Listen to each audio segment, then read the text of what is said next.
بسم اللہ الرحمن الرحیم۔ خرد کے پاس خبر کے سوا کچھ اور نہیں، تیرا علاج نظر کے سوا کچھ اور نہیں۔ سرکار وارث پاک اعظم اللہ تعالی ذکرہ کی ذات پاک پر انوار الہی کی تجلیات کا نزول ہوتا تھا۔ آپ کے بارے میں مشہور تھا کہ آپ ان باتوں کا مشاہدہ کروا دیتے تھے جن باتوں کو سمجھانے میں واعظین اور مقررین کئی مثالیں اور تمثیلیں دینے کے باوجود بھی سامعین کو اچھی طرح سے سمجھانے سے قاصر رہتے تھے۔ ایک مرتبہ کا واقعہ ہے کہ سرکار وارث پاک اعظم اللہ تعالی ذکرہ کانپور میں ایک وکیل صاحب کے یہاں پر قیام فرما تھے۔ اسی دوران ایک مولوی صاحب آپ کی خدمت میں آئے اور سرکار عالم پناہ سے کہا، آپ اس بارے میں کیا فرماتے ہیں کہ کیا ایمان والوں کو قیامت سے پہلے دنیا میں ہی دیدار الہی ہو سکتا ہے؟ یہ بات جان لینا چاہیے کہ حدیث شریف میں ہے کہ رسول اللہ صلی اللہ تعالی علیہ وسلم نے فرمایا کہ قیامت کے دن ایمان والوں کے لیے سب سے خوشی کا دن یہ ہوگا کہ وہ اللہ رب العزت کا دیدار کریں گے، کیونکہ جب تک مومنین دنیا میں ہوتے ہیں الذین یؤمنون بالغیب کے حکم کے مطابق اللہ تبارک و تعالی کو بغیر دیکھے اللہ پر ایمان لاتے ہیں، لیکن قیامت کے دن اللہ تبارک و تعالی کا دیدار ایمان والوں کو نصیب ہوگا۔ یہ ان کے لیے سب سے زیادہ خوشی کا دن ہوگا قیامت کے دن۔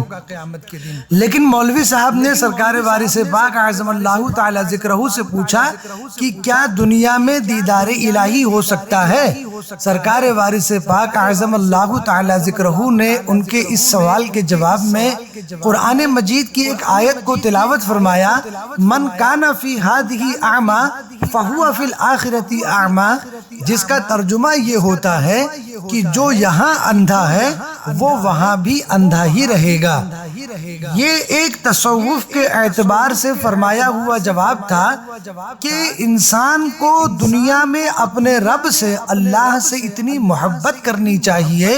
اتنا ایمان اور یقین اللہ رب العزت کی ذات پاک پر رہنا چاہیے کہ وہ اپنے رب کی تجلیات کو دنیا میں ہی محسوس کر لے۔ آیت مبارکہ کی تلاوت کے بعد سرکار عالم پناہ وارث پاک اعظم اللہ تعالی ذکرہ نے مولوی صاحب پر ایسی نظر ڈالی کہ مولوی صاحب بے حال ہو کر زمین پر لوٹنے لگے اور زبان سے کہتے جاتے، جادو بھرے نینا نے مارا، جادو بھرے نینا نے مارا۔ لوگ یہ دیکھ کر حیران تھے کہ ذرا سی دیر میں مولوی صاحب کی یہ حالت کیسی بدل گئی۔ جو کوئی مولوی صاحب سے کچھ پوچھتا تو کہتے، یہ دیکھا بھالا سودا ہے، جو نہ دیکھا وہ دیکھا، جو نہ سمجھا تھا وہ سمجھا، سمجھانا بیکار ہے۔ اسی کیفیت میں مولوی صاحب کے 8 دن گزر گئے۔ بلا آخر جس وکیل صاحب کے یہاں کانپور میں سرکار وارث پاک تشریف فرما تھے، ان وکیل صاحب نے سرکار عالم پناہ کی خدمت میں عرض کیا کہ حضور مولوی صاحب کے اوپر رحم فرمائیے۔ سرکار وارث پاک عالم پناہ کا دریائے کرم جوش میں آیا۔ آپ نے مولوی صاحب کے اوپر اپنا دست مبارک رکھا اور ان سے پوچھا کہ کیسا مزاج ہے۔ یہ فرماتے ہی مولوی صاحب کو ہوش آ گیا اور ہوش میں آتے ہی مولوی صاحب کچھ ایسی باتیں کرنے لگے کہ جس کے جواب میں سرکار عالم پناہ نے فرمایا، مولوی صاحب کفر کی باتیں نہ کرو۔ مولوی صاحب نے کہا کہ حضور مجھے اپنے دامن کرم سے وابستہ فرما لیجئے۔ مولوی صاحب کی سچی طلب اور ان کی سچی تڑپ کو دیکھ کر سرکار عالم پناہ وارث پاک اعظم اللہ تعالی ذکرہ نے انہیں بیعت کیا اور اپنے غلاموں میں شامل فرمایا اور کچھ نصیحتیں عطا فرما کر انہیں رخصت فرما دیا۔ سرکار عالم پناہ وارث پاک اعظم اللہ تعالی ذکرہ کی حیات پاک میں ایسے بے شمار واقعات ملتے ہیں کہ آپ کی کرم نوازی، آپ کی بندہ نوازی، آپ کی غریب نوازی ایسی تھی کہ جو انسان کی امید اور اس کی توقع سے بھی بالا تر تھی۔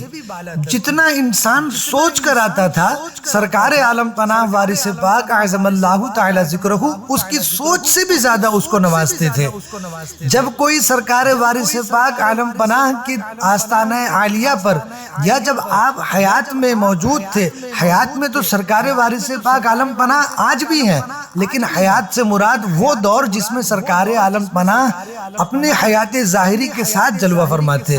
اس دور میں بھی اور آج بھی جب کوئی سرکار عالم پناہ وارث پاک اعظم اللہ تعالی ذکرہ کی بارگاہ عالی میں حاضری دینے کا قصد کرتا ہے، ارادہ کرتا ہے، تو سرکار عالم پناہ پورا سفر اور بعد سفر اس کی دستگیری فرماتے ہیں اور اس کے اوپر اپنا فضل فرماتے ہیں۔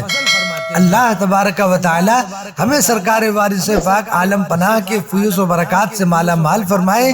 آمین بجاہ سید المرسلین صلی اللہ تعالی علی محمد و آل محمد صلی اللہ علیہ وسلم۔